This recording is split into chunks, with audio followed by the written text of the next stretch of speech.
Hello beauties, welcome back to the Jolie Beauty channel. Today I'm going to show you how to get this sunny look with the Radiance palette. The sun came out a little bit this weekend in the UK and it was bliss, so I thought why not do a little bit of a sunny look to brighten up our mood. I am actually going to be doing 2 videos a week on this channel, so on Friday there's going to be an extra special video. You guys requested it, well, we kind of brought it up in the last video, but basically I'm either going to do my husband's makeup or he's going to do mine. So how do we decide which one to do? Well, you guys get to vote. So on our Instagram page and our Facebook page, we are going to be putting up a poll. And basically the 2 options are going to be for this Friday's video that either I'm going to do his makeup or he's going to do mine. He's thrilled about both. I'm telling you, he's absolutely thrilled. He is thrilled. You are thrilled. Thrilled. But anyway, I think during this time, let's get some light-hearted relief. Let's make some entertaining videos for you guys. So yeah, if you've got any suggestions for weeks coming after that, we're going to be doing all sorts of like makeup challenges, maybe some food challenges as well. Let's mix it up a little bit and get to know each other a little bit more. But without further ado, I will always be doing my makeup tutorials on here as well. And this one is a good one. It's very detailed, so get a snack, get a cup of tea, get settled, and I'll go get started. I've gone ahead and prepped my lid. I've used the P. Louise base in Rumour 02 and now I'm ready to go in with some shadows. So I'm taking the shade Mysterious and I'm taking this on an angled brush and I'm just going to sketch out the shape of where I want my darkest shadows to lay. This just helps when I'm creating a blown out look to make sure that I don't go too far up with my shadow, because then I won't have room for the other shadows that I need to lay down as well. It will make sense when we get to it. Obviously, I'm just matching up what I've done on the other side. I do go slightly above where my crease is because I have slightly hooded eyes, but you may just want to follow exactly where your crease is. What suits the shape of one eye might not suit the shape of another, so just keep playing around until you find the right position for you. When I get to the end of the eye, I'm just gonna cut it back in so we get a bit of a almond shape like that. So as you can see, I've just roughly sketched that out and now I'm going to go in and deepen it up. I'm just taking a pencil brush here and just going over where I've created that line just to get it really deep and dramatic. When I feel that crease is nice and dramatic, I'm just going to take a clean fluffy brush and just slightly stipple the edges.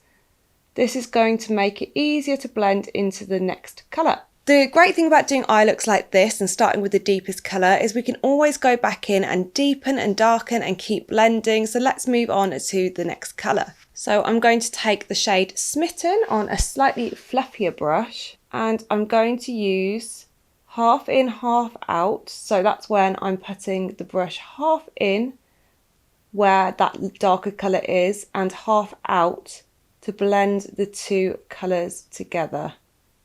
And I'm just going to take that all the way around just above where I've put the dark shade.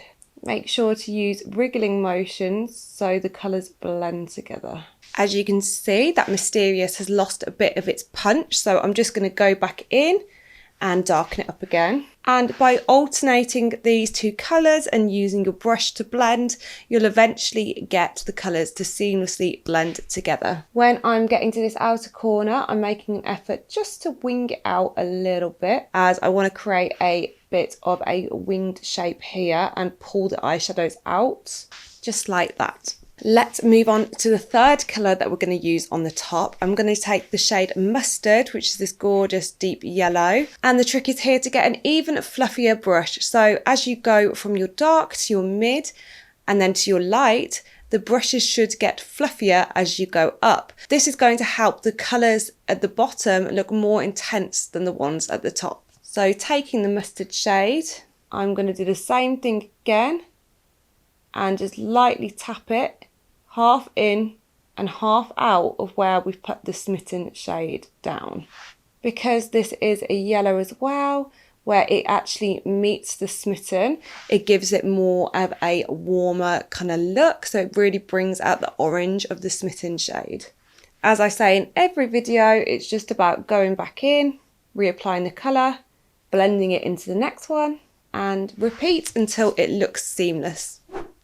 Now I'm happy with the blend, it's time to cut the crease. So I'm going in with my P. Louise base again. I'm just using the same shade. This is Room 02, and I'm taking that on a flat brush just to carve out that crease. Again, I go a little bit above where my crease is because I have a hooded eyelid. I find the best way to make a nice straight line is to stamp the product on.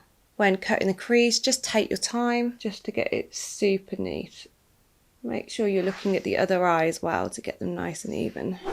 So that's the hardest bit out the way, guys. So if you've got to this point, then it's all smooth sailing from here. So let's get some more shadows on these lids. I'm just going to take a flat brush and I'm starting with the shade Smitten, and I'm going to pop that in my inner corner. A little trick that I like to do is when I'm blending one shade into another on the lid is I turn the brush around and then get the next shade ready. So in this case, it's the shade Mustard, and I'm just going to pop that right next to where I've put Smitten, and that way you can just carry on using one brush to blend the two shadows together. So now I feel like Mustard is taking over Smitten a little bit, so I just turn the brush round and tap between them to blend the colours together, and vice versa. Yeah, obviously using this technique you have to be a little bit careful and watch which colour you are putting down. I have done that multiple times before and it is a little bit annoying. And I'm just going to use the same brush and start with Smitten and just do the same thing on the outer corner here, and then going in with Mustard again next to that.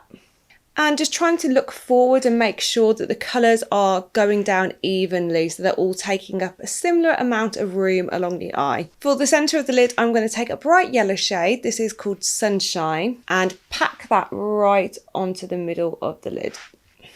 By putting down a brighter colour on the centre of the lid, something that we haven't used in any other part of the look, this will make sure that this is the part that pops. Another trick that I like to do is if it's not looking quite neat enough for you, you can go back in with your dark shade, so Mysterious, and take a quite precise brush and just pack the shade along the cut crease, and this will help sharpen up the look. I'm just going to prep my under eye with a little bit of the base. This is just going to make sure that the colours are as vibrant as they are on top when we go underneath. Because this is so blown out and smoky, I find this is the easiest way to do it with a look like this. So going in with the same angled liner brush, I'm going to take the shade Mysterious and I'm going to take it all the way into my lash line as close as I possibly can, connecting it up to where it ends on the wing over here. And I'm going to take that around 3/4 of the way across my eye, finishing around where my pupil begins when I look forward. Then I'm just going to take a brush, a smudger brush, and I'm just going to start smoking that out. This brush doesn't have to have any product on, you can just use what you've just laid down on the waterline, and you want to get that nice and smoky all the way up to here. Again, when you get to this outer corner, just slightly blow the product out and blend it into a V shape. Then I'm just going to go underneath that again with the shade Smitten and just blend them together. Sometimes it can look really messy at this stage, but bear with it. I'm going to tidy it up with concealer, come back, blend it in again, and it will look flawless. This is the Too Faced Born This Way Multi-Sculpting Concealer in the shade Light Beige. And I'm just going in, and this is going to really make those colours on the bottom pop. When you start laying the concealer down, you can kind of start reshaping the eye slightly. So, you know, I can see there that I want to bring that concealer up a little bit, and I want that to have a bit more of a catty shape. So really use your concealer to neaten up all your work. So I'm just going to blend that concealer in to begin with, stippling as I get next to that edge to make it even more blurred. And of course, when you get that concealer blended in exactly how you want it, it's important to set it right away so that you don't get any creasing in it, because if you set it and there are creases underneath your eye, you will actually set your wrinkles or your creases into place and they will look like wrinkles. So make sure to blend that concealer in And I'm just going to go in with a translucent powder to set that. I'm using the Laura Mercier Secret Brightening Powder just to quickly set that concealer. Try not to bring it to any areas that you're going to be putting down foundation because you don't want them to mix. And quickly going back to the under eye and doing that final smoke out. Just making sure they're even on both sides as well. I'm just going to do a simple little bit of eyeliner. This is using the Marc Jacobs pen. Next, I'm just going to add a little bit of mascara. This is the What the Fake Mascara by Essence. And I'm going to pop a little bit on the bottom as well. And just for a little bit of colour, I'm just adding a tiny bit of the Sunshine shade into my inner corners. Actually, speaking of pop, I might also add a bit of pop just on top of that, just to give it a little bit of shimmer. I'm also going to add a little bit of that pop just up onto my brow bone too. So that's the rest of my face done. If you want to know any of the product details, I will list them all in the information box below. But yeah, that's the end of the video, guys. Thank you so much for watching as ever. Remember to tune in on Friday because we're going to have an extra video this week for our Feel Good Friday. I absolutely can't wait to start filming these for you. So if you've got any suggestions on what we could do in future Feel Good Fridays, then let us know in the description bar below. But yeah, other than that, I'll see you in the next one. Mwah!